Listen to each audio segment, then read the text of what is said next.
नमस्कार, मेरा नाम रितेश है। इस वक्त आप न्यूज वादों से देखिए, पश्चिम बंगाल में चुनाव है। 294 विधानसभा सीटों पर चुनाव होने वाले, मतदान होने वाले।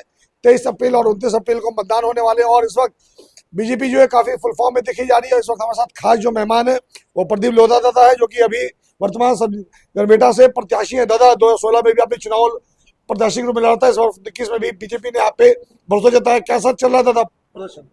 पूरा बंगाल में लहर चल रहा है। तो उसके साथ साथ गढ़बेता जो मेरे क्षेत्र है 233 गढ़बेता असेंबली सीट, यहाँ पर भी लहर नहीं साइक्लोन है। दादा, ये बताया जा रहा है कि बीजेपी इस बार जो है 180 से 200 का आंकड़ा पार करने वाली है। कितनी सच्चाई है दादा? बिहार का इलेक्शन में कोई नहीं सोचा था कि बीजेपी 200 के ऊपर पार हो जाएगी।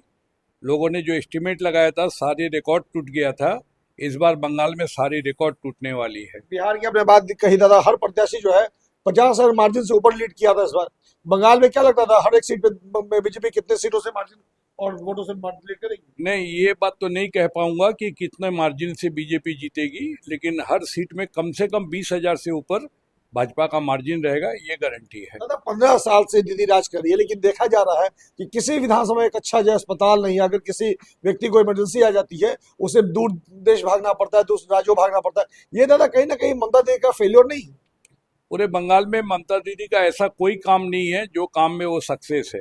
वो खाली एक ही चीज में बंगाल में सक्सेस है, जिसको कहा जाता है यहाँ पर बंगाली में कट मनी। मतलब हर सरकारी क्षेत्र में जो भी काम होता है उसका 50 से 70% पैसा दीदी के पार्टी के लोग पैसे पहले ही ले लेते हैं। इस क्षेत्र में वही काम सबसे ज्यादा हुआ है। बाकी बंगाल में शिक्षा खत्म हो गई है, बेकार का काम खत्म हो गया है, और हेल्थ का तो बोलना ही नहीं है। स्वास्थ्य बोल के कुछ है ही नहीं। बंगाल के लोग सब बाहर जाते हैं, या तो भुवनेश्वर जाते हैं एम्स हॉस्पिटल में, नहीं तो दूसरे प्रांत में जाते हैं। बंगाल में कोई बड़े इलाज का कोई व्यवस्था नहीं है। दादा, हम भी हर विधानसभा के हैं। यहाँ शिक्षा की बात कर ले, रोजगार की बात कर ले, किसानों की बात कर ले, इन तमाम समस्याओं पे जो है बीजेपी जो है ये काम करना चाहती है। लेकिन टीएमसी वाले लोग पिछले 15 साल से यहाँ पे किसी भी जनता को दादा सहायता नहीं मिली है। जनता परेशान है, किसान परेशान है, बच्चे परेशान है, स्कूल में व्यवस्था नहीं है, अस्पतालों में व्यवस्था नहीं है। तो दादा, ये 15 साल का राज जो है कहीं ना कहीं बहुत बड़ा फेलियर नहीं दिखता है? 15 साल के राज में बंगाल में दीदी ने एक काम जरूर की है। वो काम है, कोई समय में उन्होंने भत्ता चालू किया, हर क्षेत्र में भत्ता। पैसा देके इलेक्शन के पहले उन्होंने भत्ता चालू कर देते हैं, और भत्ता के जो गांव गांव में प्रचार होता है उसमें जो वोटर होते हैं कुछ समय के लिए वो बहकाव में आ जाती है। और दूसरा चीज है, पश्चिम बंगाल एक ऐसा राज्य है जिसमें करीब करीब 27% संख्यालघु वोटर है। और वो वोटर जहां जहां पर है उस क्षेत्र में स्वाधीन से चुनाव नहीं होता है, वहाँ टोटल छप्पा होता है। मतलब 1,000 वोट गिरने से 990 वोट जो है वो दीदी की पार्टी को मिल जाती है। उसी कारण से जहां फेयर इलेक्शन होता है वहां बीजेपी की जीत होती है, और जहां अनफेयर इलेक्शन होता है वहां पर बीजेपी की हार हो जाती है। भत्ता की दादा आपने बात की, अभी 10 योजना की घोषणा दीदी ने कर दी है। बेरोजगारों को भत्ता बढ़ा दिया गया है, महिलाओं को भत्ता बढ़ा दिया गया है। क्या लगता है ये पिछले 5 साल में कहाँ थी, और अभी इलेक्शन के पहले उन्हें ये सब चीज क्यों याद आ रही लेकिन इस बार बंगाली समाज जो है दीदी का भत्ता में बहकाव में नहीं आएगी। वो समझ गए कि उनका बेटा को नौकरी चाहिए, माँ को पता चल गया है कि उसका जिंदगी में खुशहाली चाहिए, उनको घर चाहिए, उनको रहने के लिए व्यवस्था चाहिए। और उनके बच्चे जो स्कूल में पढ़ते हैं कहीं पर भी पढ़ाई नहीं होता है। और जो 26,000 टीचर यहाँ धांधलीबाजी करके पैसा लेके ममता बनर्जी की सरकार ने जो टीचर को अपॉइंटमेंट दी थी वो टीचर सब सस्पेंड हो गए हैं। अब गांव की जनता को पता चल गया है कि ममता बनर्जी के राज में शिक्षा बेहाल हो गया है, स्वास्थ्य खत्म हो गया है, और बेकार की संख्या इतनी बढ़ गई है कि बेकार यहाँ से दूसरे स्टेट में काम करने के लिए जाते हैं। माँ बाप को छोड़ के, अपने बीवी बच्चे को छोड़ के बेकार को जाना पड़ता है बीजेपी शासित राज्य में। इसीलिए बंगाल की जनता इस बार ठान ली है दीदी के कोई भी भत्ता काम नहीं आएगा। दीदी का भत्ता और भावता बोलते हैं बंगाली में, मतलब झूठे एहसास, इससे और बंगाली नहीं रुकेंगे। इस बार का चुनाव होगा। इस बार हमारे नेता ने स्लोगन दिए हैं, 2026 का निर्वाचन, तृणमूल का विसर्जन। दादा? वही हाल में घटना घटी है जहाँ पे एसआईआर की जांच के लिए न्यायाधीश आए थे, वहां 7 न्यायाधीशों को बंधक बना लिया गया था बंगाल में।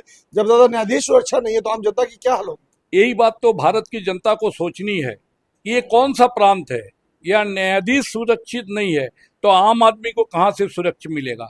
आम आदमी परेशान है यहाँ पर, लेकिन भारतीय जनता पार्टी की सरकार आ रही है, ये सबको विश्वास हो गया है। आम आदमी को भी सुरक्षा मिलेगी और न्यायाधीश का जो जज वगैरह है उनको भी सुरक्षा मिलेगी, उनका भी सम्मान होगा।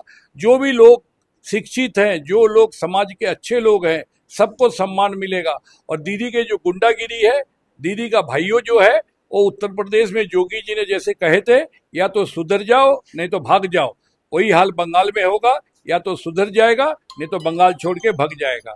दादा, पिछले बार जो चुनाव में देखा गया था कि नंदीग्राम से शुभेंदु अधिकारी और ममता दीदी के बीच में लड़ाई हुई थी, इस बार भवानीपुर चुना गया है। क्या लगता था ममता बनर्जी हर घर में जाकर के हाथ जोड़ रही है, वोट मांग रही है, क्या वो सफल हो पाएंगी? ममता दीदी ने 1956 वोट से हारी थी नंदीग्राम। इस बार 1956 नहीं, 19,565 वोटों से ऊपर में हारेगी। भवानीपुर चाहे कितनी भी कोशिश कर ले ममता बनर्जी ने, भवानीपुर में कोई हालत में ममता बनर्जी जीत नहीं पाएगी।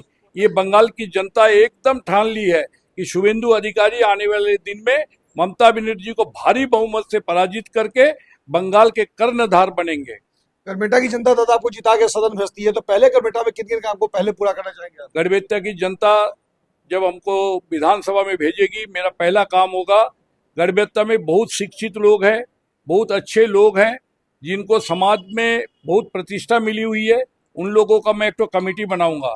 और वो कमेटी बना के पहला काम होगा, वो कमेटी से जो सुझाव आएगा गड़बेता के लिए, पहला सुझाव जो आएगा वही सुझाव के हिसाब से काम होगा। चुनाव जीतने के बाद मैं गड़बेता के हर लोगों का विधायक रहूंगा, मैं किसी पार्टी का विधायक नहीं रहूंगा, मैं गड़बेता के हर जनता का विधायक रहूंगा। और हर जनता का विधायक रहने के कारण गड़बेता के जो अच्छे लोग हैं उनका कमेटी जो सुझाव मुझे देगी उसी से मैं आगे बढ़ूंगा। एक आखिरी सवाल दादा कि 90 लाख वोटर्स को मतदाता से हटाया गया, कौन थे वो लोग दादा 90 लाख वोटर जो जिनके बदौलत ममता दीदी यहाँ सरकार बनाती थी, कौन थे आखिर वो?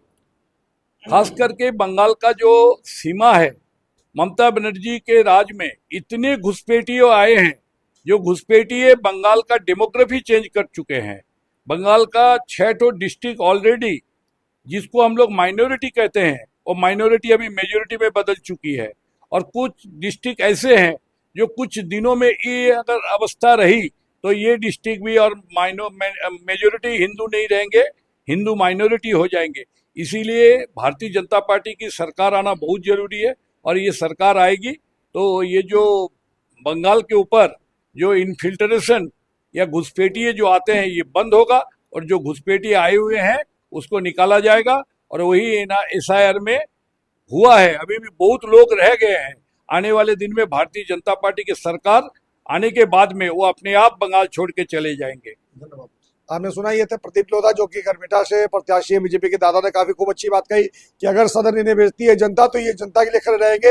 ये तमाम जो अपना एजेंडा बना चुके हैं कि किसी पार्टी के विधायक नहीं, ये जनता के विधायक होंगे। और जनता जो पिछले 15 साल से जूझ रही है, यानी कि कह दे कि वर्तमान जो सरकार अभी चला रही है ममता दी, उनके कारनामों से जो जनता जूझ रही है, उन सभी से बीजेपी जो निजात दिलाएगी। और साथ ही साथ यहाँ पे एक फेयर इलेक्शन होगा। और इन्होंने साफ दादा कह दिया कि बीजेपी जो है बंगाल में लीड करने वाली और बहुमत से जनता उन्हें फिर से सरताज बनाने वाली। तो दादा, हमारी भी शुभकामना है कि जीत करके आप विधानसभा पहुंचे और तमाम जनता जितना पे भरोसा कर रही है, जितना आपके समर्थक, आपको जो प्यार मिल रहा है, वो दादा परिणाम में बदले। तो फिलहाल इतना ही। तमाम खबरों के बने रहे साथ, मैं तीश गढ़बेटा।